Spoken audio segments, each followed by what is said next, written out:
Hi, it's Sandy Wyllie. Today I'm going to talk about a very important subject. It's sexual harassment in the workplace. This happened to me on more than one occasion. I was a security guard at the upscale Atrium Mall in Newton. Now, Atrium Mall was very upscale. Very expensive boutique shops that I could not afford to go anywhere near. And lots of movie stars and famous people went there. For instance, one time I saw and met 𝗵𝗂𝗃𝗁𝗂𝗃. I even talked to 𝗵𝗂𝗃𝗁𝗂𝗃. I can't believe how stupid I was. 𝗵𝗂𝗃𝗁𝗂𝗃 came in like he stepped out of an 80s video. He didn't try to disguise himself at all. He had on the dark sunglasses, the cut, his hair cut in that, like 80s shaggy big style, and the sequin jacket and all that. And I said to him, "You look just like 𝗵𝗂𝗃𝗁𝗂𝗃." And then I found out, guess what? He was 𝗵𝗂𝗃𝗁𝗂𝗃, not just a lookalike. And he shook my pinky. And I said, "Shake it up." Ooh. But anyway, I'm getting off the subject. So a lot of famous people. He wasn't the only famous person who entered that mall. There was tons of them. Richard Dreyfuss, James Taylor, and that's just to name a few. And I loved working at that mall. I did have the first sexual harassment I had was with another security guard there, because I was the only woman security guard. In the security field, it's mostly men, probably like 95% of men, very few women. And the manager hired me as their token woman. He wanted, you have to have that token minority.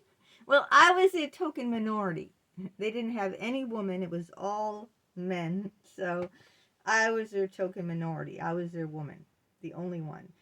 And one time when I went down to the security office to punch out, another security guard came down, shoved me up, pushed me up against the wall, and started grinding his erection into me. And then started trying to kiss me on the mouth. And I kept turning my head and I kept saying, "No, no." So, after a few screams, but the security office is down on the D level, which is the bottom level, like the lowest level. It's like in the basement, right? Think of being in the basement in a mansion that has like 5 levels. So you're not really going to hear the screams because no one goes down to that level D, unless you're a security guard. No one else parks there. No one else has any business there. Nobody goes there unless there's security. It's on the very bottom level. But he did back off, and I ran out. I never reported him. I told my supervisor. My supervisor wanted to report him, but I told him I didn't want to because I just started the job there, and I didn't want to really make any waves. But anyway, that was the first case. That was one time with him, and it never happened again. But there was another incident of sexual harassment at the workplace. Now, this is when the mall was closing, right? If you know now, I think there's a medical office. I think it's a fitness center now, and I think they have some medical offices in there as well. But it's predominantly a fitness center, like a big gym, a workout place. But back in the day, it was an upscale mall, the Atrium. And so at that point, it was closing, it was losing money hand over fist, and a lot of the shops were leaving and moving into other places like Chestnut Hill Mall across the highway there at Route 9, and Legacy Place in Dedham on Route 1. They were moving, and they were closing down, and it was just becoming like an empty shell. At the point that I was working there, I had to work there, I never had a break. I worked all week across the street at Chestnut Hill, and then on the weekends I had to work at the atrium. And, you know, so I never really got to spend any time with my family or anything, or go on vacation or do anything. It was a really crappy job at that point. Now, when I first started, it was an upscale mall. But after years, I worked there like almost 6 years, okay?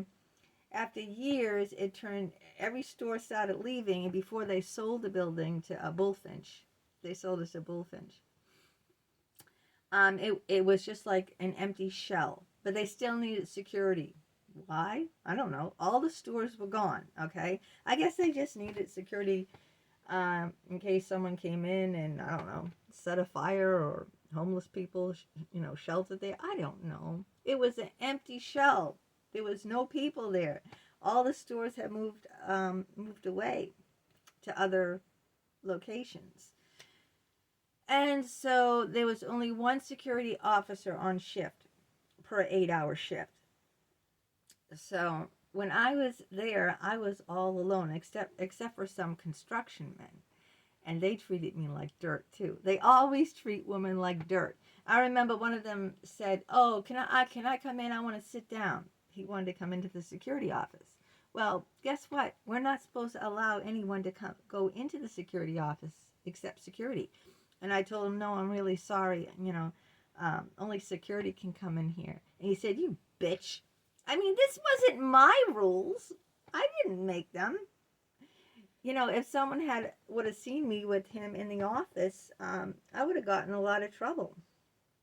But he thought I was just being, I don't know, mean or something. I wasn't, honestly. So there was a security guard, Walter. He was Italian, and he was very narcissistic. And he worked the night shift. And I worked 7 to 3, and he worked all night. He was like the night watchman. And so I would come in to relieve Walter, okay? And he wouldn't leave. He wouldn't be relieved. He would sit there and talk and talk and talk during my shift. Now, mind you, his shift is over. At this point, it's one security officer per shift. So when I come in, I relieve him. He goes home. And now this is an empty building. Remember, there's no one there. Maybe some construction men, but this was a Sunday. It was every Sunday this happened. And there really was no construction going on Sunday. So basically, I was just sitting alone in a big empty mall with empty stores. Well, Walter found an audience in me because I had to be there. It was my job. I had to clock in, and, you know, I had to be there. And he sat and he talked and talked all about himself. And I listened, and and he wouldn't leave for hours. And then finally, you know, I said, I got to go up, I got to make the rounds. You know, I got to, you know, I can't just sit down. The security is, I have to, like, make the rounds every so often and check all the storefronts and everything, you know. So then he'd finally leave, you know, after hours of talking to me. And he would, you know, tell me more and more about himself. He never asked one question about me. And then he started flirting with me. This was over the course of months now. I was getting more and more upset. I wanted to quit the job. But my husband, I don't know if my husband wasn't working, but we didn't have hardly any money at this point. He might have not been working. I don't think he was working, because there were lots of times in our marriage when my husband didn't work for years. If he was working, but I don't think he was. He wasn't making any money, like maybe like minimum wage. I don't know if he was he might have been collecting unemployment at this time. I think he was. I think he was out of work, but he was collecting unemployment, something like that. But anyway, we didn't have any money, so kind of like, you know, I wanted to leave this job in the worst way. And Walter kept harassing me and flirting with me and coming on to me, you know, and it was just starting to ingrate in me because I had to be there. It was my job.